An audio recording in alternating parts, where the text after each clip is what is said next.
नमस्कार, स्वागत है आप सभी का यस के एक्सेलेंस ट्यूटोरियल में। तो आज हम लोग देखने वाले हैं प्रश्नावली 13.1 का क्वेश्चन नंबर 5 और क्वेश्चन नंबर 6 कक्षा 10 गणित। यहाँ पे हम लोग देख रहे हैं कि एक घनाकार ब्लॉक के एक फलक को अंदर की ओर से काटकर एक अर्धगोलाकार गड्ढा इस प्रकार बनाया गया है कि अर्धगोले का व्यास घन के एक किनारे के व्यास के बराबर है। शेष बचे ठोस का पृष्ठीय क्षेत्रफल ज्ञात कीजिए। तो शेष बचा क्षेत्र जो है क्या होगा, गड्ढा बनाने के बाद से तो ये वाला जो हिस्सा तो होगा नहीं, क्योंकि ये गड्ढा किया गया है अंदर की तरफ एक अर्धगोले के टाइप का। ठीक है, तो शेष बचे का मतलब अब देख लीजिए ये वाला एरिया और ये पूरा इसके चारों तरफ का एरिया, यानी कि इस जो है क्या है, घनाकार है ना, तो घनाकार घन के आकार का है। तो इस घनाकार आकृति का क्षेत्रफल निकालना है तो हम लोग को क्या करना पड़ेगा, घन का संपूर्ण पृष्ठीय क्षेत्रफल और प्लस में जो है क्या करना पड़ेगा, इस अर्धगोले का पृष्ठीय क्षेत्रफल वृत्त का क्षेत्रफल जो है माइनस कर देना पड़ेगा, क्योंकि यहाँ पे गड्ढा कर दिया गया है तो इसका पृष्ठीय क्षेत्रफल तो जो है नहीं आना चाहिए, क्योंकि जब संपूर्ण पृष्ठीय क्षेत्रफल निकालेंगे तो ये वाला एरिया भी जो है क्या इसमें शामिल रहेगा। ठीक है, तो ये वाला एरिया जो है इसमें से घटा देंगे। क्यों, ये जो संपूर्ण पृष्ठीय क्षेत्रफल निकालेंगे ना तो इसमें सब निकल जाएगा। ठीक है, तो ये वाला तो खाली है तो इसको जो है क्या कर देंगे, घटा देंगे, वृत्त का क्षेत्रफल घटा देंगे।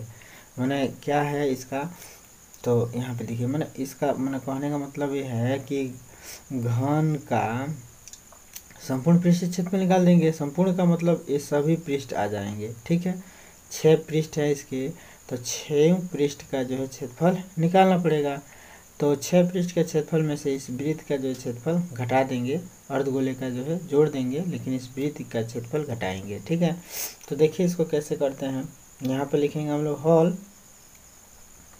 और यहाँ पे देखिए कह रहा है कि इस अर्धगोलाकार गड्ढा इस प्रकार बनाया गया कि अर्धगोले का व्यास जो है किनारों के जो है एक किनारे के बराबर है।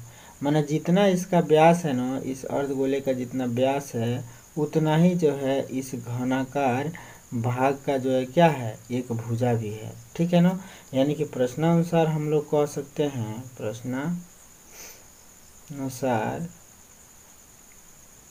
प्रश्नानुसार हम लोग कह सकते हैं कि माना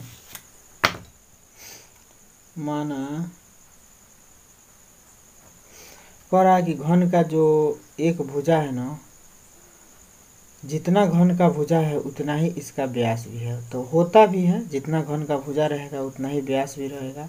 तो माना, और दिया है नहीं तो मान लेते हैं कि माना घन का भुजा, माना घन का भुजा क्या है, माना कि घन का भुजा ए बराबर x है। माना घन का भुजा ए बराबर क्या है, x है, तथा अर्धगोले का व्यास, अर्धगोले का व्यास, अर्धगोले का व्यास अर्थात d बराबर मान लेते हैं हम लोग क्या है, x है, क्योंकि जितना भुजा है उतना ही उसका जो है व्यास भी है। ठीक है, ये भी जो है क्या हो जाएगा, x हो जाएगा। तो त्रिज्या बराबर क्या हो जाएगा, तो x/2 हो जाएगा। ठीक है, तो अब इसका त्रिज्या निकाल लिया हम लोग। तो अब हम लोग क्या निकालेंगे, अब इस ब्लॉक का जो है शेष बचे भाग का क्षेत्रफल निकालना है हम लोगों को। ठीक है, तो लिखेंगे यहाँ पे, इसको स्पष्ट भी कर सकते हैं कि चूंकि घन का व्यास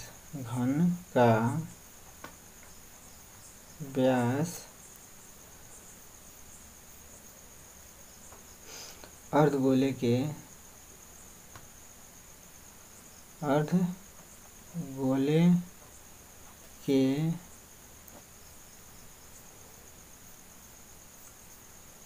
घन का व्यास अर्धगोले के व्यास के बराबर है। घन की भुजा, घन का भुजा अर्धगोले के व्यास के बराबर है।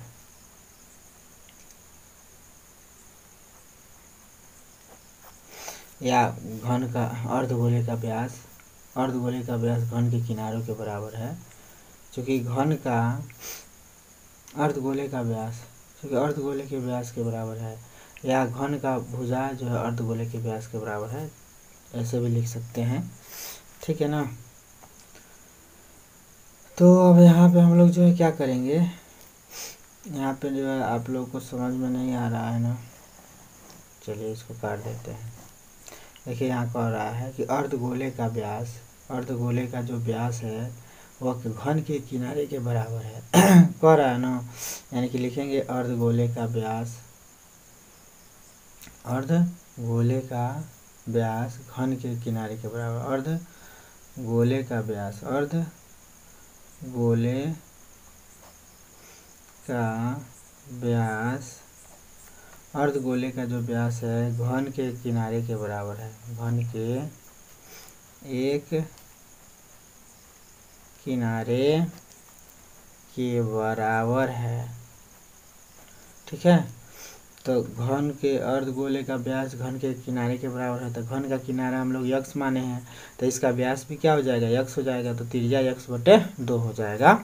ठीक है। अब हम लोग लिखेंगे शेष बचे ठोस पृष्ठीय क्षेत्रफल ज्ञात कीजिए, यानी कि शेष बचे ठोस का जो है पृष्ठीय क्षेत्रफल अब हम लोग निकाल लेंगे। ठीक है।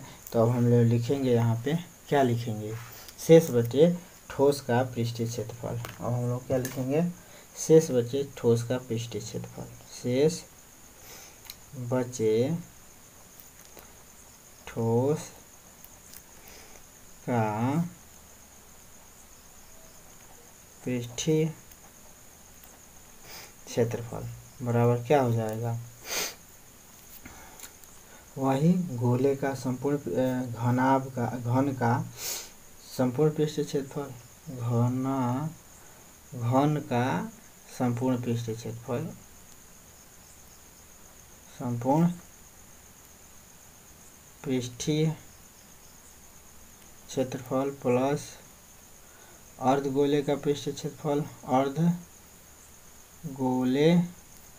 का पृष्ठीय क्षेत्रफल और माइनस में जो है वृत्त का क्षेत्रफल, वृत्त का क्षेत्रफल लिख लीजिएगा आप लोग। क्या लिखा है हमने, घन का संपूर्ण पृष्ठीय क्षेत्रफल धन अर्धगोले का पृष्ठीय क्षेत्रफल माइनस वृत्त का क्षेत्रफल, क्योंकि यह वृत्त गड्ढा कर दिया गया है, तो गड्ढा किया गया है तो ये वाला हिस्सा तो रहेगा नहीं, तो ये वाला हिस्सा घटा देना है। ठीक है, संपूर्ण पृष्ठीय क्षेत्रफल में से।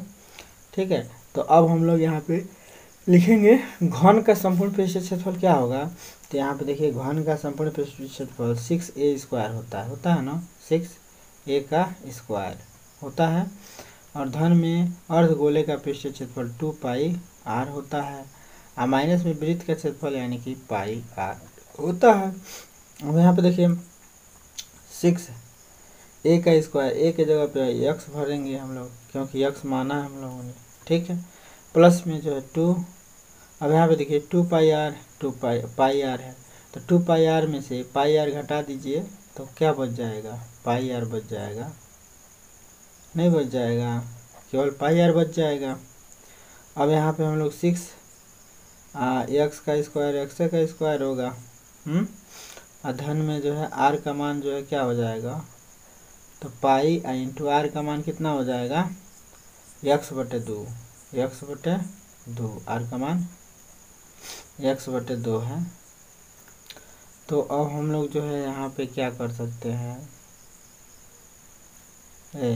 घन अर्धगोले का क्षेत्रफल कितना होता है, अर्धगोले का क्षेत्रफल πr² न होगा 2πr², और इसका जो वृत्त का क्षेत्रफल πr² होता है।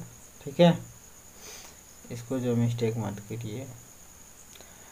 अर्धगोले का पृष्ठीय क्षेत्रफल 2πr² होता है, और वृत्त का जो है क्षेत्रफल πr² होता है, तो πr² में से माइनस πr² घट जाएगा, तो πr² बचेगा ना, तो πr² हो गया। ठीक है। तो इस पर भी वर्ग होगा भाई, इसका वर्ग करने का मतलब इस पर भी वर्ग, इस पर भी वर्ग हो जाएगा। तो 6x का स्क्वायर प्लस में जो है क्या हो जाएगा, तो यहाँ पे हम लोग लिख सकते हैं पाई इंटू एक्स का स्क्वायर बटे में 2 दूना 4 हो जाएगा। अब देखिए एक्स स्क्वायर कामन निकल जाएगा। तो क्या बचेगा, एक्स स्क्वायर अगर कामन ले लेते हैं हम लोग तो 6 अब प्लस में पाई बटे 4 कामन हो जाएगा। 6 पाई बटे 4 कामन हो जाएगा होगा। अब हम लोग जो है क्या कर सकते हैं, इसमें कुछ कर सकते हैं। अब इसमें हम लोग क्या कर सकते हैं, हम देखिए क्या कर सकते हैं भाई, इसका इसमें गुणा करके इसको जोड़ते हैं तो एक्स स्क्वायर 6 चौको 24 अब प्लस में क्या हो जाएगा पाई, प्लस में पाई अब बटे में क्या हो जाएगा 4 हैं।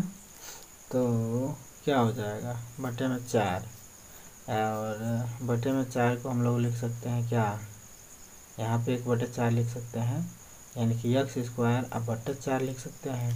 अब ब्रैकेट में 24 प्लस में पाई लिख सकते हैं। ठीक है, तो यानी कि एक्स स्क्वायर बटे 4 24 प्लस पाई वर्ग इकाई हो जाएगा। वर्ग इकाई जो है इसका पृष्ठीय क्षेत्रफल हो जाएगा। ठीक है, तो यही आप इसका जो है आंसर हो जाएगा। आई होप आप लोगों को ये सवाल समझ में आ गया होगा। ठीक है भाई, मान लेना है दोनों का। ठीक है, घन का जो है घन का भुजा, घन माना घन का भुजा a बराबर x है तथा अर्धगोले का व्यास भाई इसी के बराबर है, तो व्यास भी x हो जाएगा, तो त्रिज्या x/2 हो जाएगा। अब हम लोगों को शेष बचे ठोस का पृष्ठीय क्षेत्रफल ज्ञात कर लेना है, तो शेष बचे ठोस का पृष्ठीय क्षेत्रफल यहाँ पे ये होगा। ठीक है, अरे इसको हम लोग ऐसे भी लिख सकते हैं, एक्स का स्क्वायर 24 1/4, इसको ऐसे भी लिख सकते हैं, एक्स स्क्वायर इधर लेके चला गया है, जैसे अगर उत्तरमाला के हिसाब से लगाया जाए तो 1/4 24 अब प्लस में पाई एक्स का स्क्वायर ऐसे भी लिख सकते हैं, लेकिन सबसे बढ़िया ऐसे ही है जैसे ही लिखा गया है। ठीक है, अब यहाँ पे देखिए 6वां क्वेश्चन नंबर 6 देखिए। क्वेश्चन नंबर 6 है कि दवा का एक कैप्सूल एक बेलन के आकार का है। दवा का एक कैप्सूल एक बेलन के आकार का है जिसके दोनों सिरों पर एक अर्धगोला लगा हुआ है। पूरे कैप्सूल की लंबाई 14 mm है और उसका व्यास 5 mm है। इसका पृष्ठीय क्षेत्रफल ज्ञात कीजिए। अब देखिए दोस्तों, कैप्सूल कैसा होता है आप लोग जो है देखे होंगे, जो कैप्सूल हम लोग खाते हैं तो वो कैसा होता है, ऐसे जो है कुछ होता है। ठीक है, इनके दोनों सिरों पर अर्धगोला बैठा हुआ है, मान लीजिए कि ऐसे जो है अर्धगोला बैठा हुआ है। ओके, मान के चलिए कि अर्धगोला पर जो है बैठा हुआ है, अर्धगोला बैठा हुआ है। कैसे, तो यहीं से ना है अर्धगोला, मान लीजिए कि यहाँ से जो है अर्धगोला है। ठीक है, तो कह रहा है कि इस पूरे कैप्सूल का जो है, इस पूरे कैप्सूल की लंबाई दे रहा है 14 mm सेंटी नहीं 14 mm दे रहा है, 14 mm दे रहा है। ठीक है, और कह रहा है कि इस कैप्सूल का जो व्यास है ना, इस कैप्सूल का जो व्यास है, अर्धगोला लगा हुआ है, पूरे कैप्सूल की लंबाई 14 mm और उसका व्यास, यानी कि इस कैप्सूल का जो व्यास है, व्यास का मतलब इस अर्धगोले का व्यास। ठीक है, तो इस अर्धगोले का जो व्यास है वो 5 mm है। व्यास अगर 5 mm है तो आप लोग अंदाज़ा लगा सकते हैं कि इसके त्रिज्या कितनी होगी, तो जो है त्रिज्या जो है क्या होगी 5/2 हो जाएगी। इसकी भी त्रिज्या 5/2 हो जाएगी। तो अब देखिए 5/2 अगर हम लोग इस बेलन की लंबाई निकालें, केवल और केवल बेलन की लंबाई निकालें हम लोग, तो देखिए टोटल लंबाई 14 है और 14 में से देखिए 2.5 इधर से निकाल दीजिए, ये वाला हिस्सा भी क्या होगा 2.5 होगा, 5/2 का मतलब 2.5, तो ये भी तो त्रिज्या होगा और ये भी त्रिज्या होगा। तो ये वाला हिस्सा और ये वाला हिस्सा अगर माइनस कर दिया जाए तो ये वाला हिस्सा 2.5 है और ये वाला हिस्सा 2.5 है, तो 2.5 यानी कि 5 माइनस कर दिया जाए, तो 14 में से 5 माइनस कर दिया जाए तो 9 mm ये जो है क्या हो जाएगी, ये बेलन का जो है लंबाई हो जाएगा। बेलन का लंबाई कितना हो जाएगा 9 mm। ठीक है, तो 9 mm इस बेलन की लंबाई हो जाएगी। मैंने ऐसे जो है व्यास समझ लीजिए क्या है 5 है, ठीक है। तो बेलन की लंबाई 9 हो जाएगी। तो अब हम लोग आराम से जो है इसका पृष्ठीय क्षेत्रफल ज्ञात कर सकते हैं, क्योंकि त्रिज्या पता चल गया, बेलन की लंबाई पता चल गया। तो बेलन का पृष्ठीय क्षेत्रफल अर्धन दोनों अर्धगोले का पृष्ठीय क्षेत्रफल जोड़ देंगे। तो दोनों अर्धगोले का मतलब क्या हुआ कि दोनों अर्धगोले का मतलब हुआ कि गोले का पृष्ठीय क्षेत्रफल जोड़ देंगे, नहीं जोड़ देंगे। तो जो गोले का जो पृष्ठीय क्षेत्रफल जोड़ लेना है बेलन के पृष्ठीय क्षेत्रफल में, नहीं। तो चलिए इसको करते हैं। तो यहाँ पे हम लोग लिखेंगे हल, क्या यहाँ पे लिखते हैं हल, और हल में लिखेंगे हम लोग क्या कि अब यहाँ पे दोस्तों देखिएगा कि जो अर्धगोले का व्यास है वही जो है क्या है इसका भी बेलन का भी व्यास होगा, ठीक है। यहाँ पे हम लोग लिख देंगे, यहाँ बेलन का व्यास अर्धगोले के व्यास के बराबर है, ठीक है। अर्धगोले का जो व्यास है वह जो है क्या है बेलन के व्यास के बराबर होगा। ऐसा एकदम 100% होता है कि जब भी मान लीजिए कि बेलन है उस पर अर्धगोला रखेंगे, तो क्योंकि उसके व्यास पर ही रखेंगे, तो व्यास पर रखेंगे तो दोनों का व्यास क्या हो जाएगा, बराबर हो जाएगा, ठीक है। तो दोनों का व्यास जो है क्या है, बराबर है।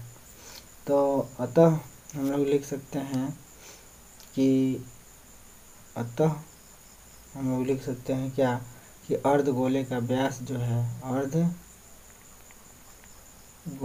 का व्यास, अर्धगोले का व्यास अर्थात d बराबर क्या होगा 5 mm होगा, ठीक है। तो अर्धगोले का व्यास 5 mm है, तो अर्धगोले का त्रिज्या कितना हो जाएगा, तो 5/2 हो जाएगा। और बेलन का व्यास बेलन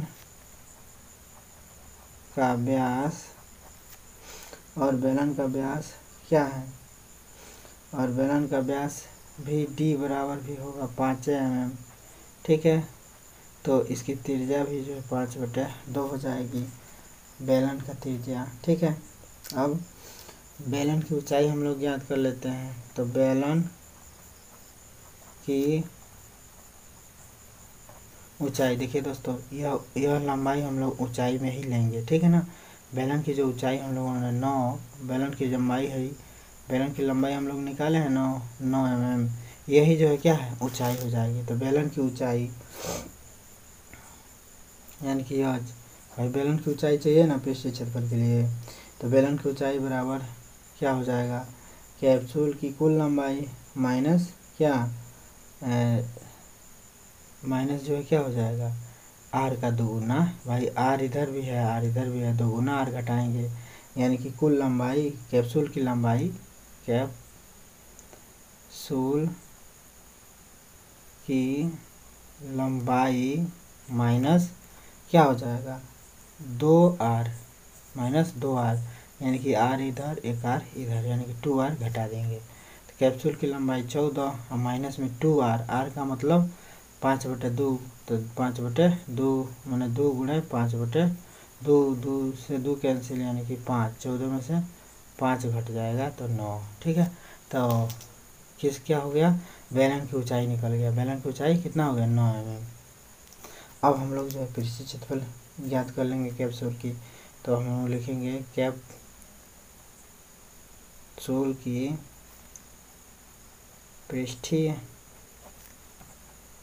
क्षेत्रफल बराबर क्या हो जाएगा, कैप्सूल का पृष्ठीय क्षेत्रफल बराबर 2, भाई 2 अर्धगोला है तो या तो गोले का जो है क्षेत्रफल लिख लीजिए, या 2 अर्धगोले का क्षेत्रफल निकाल लीजिए। तो 2 अर्धगोले का क्षेत्रफल का मतलब गोले का क्षेत्रफल, ठीक है। तो लिखेंगे 2 अर्धगोले का क्षेत्रफल ताकि समझ में आए, 2 इंटू 2 इंटू अर्धगोले का वक्र पृष्ठीय क्षेत्रफल,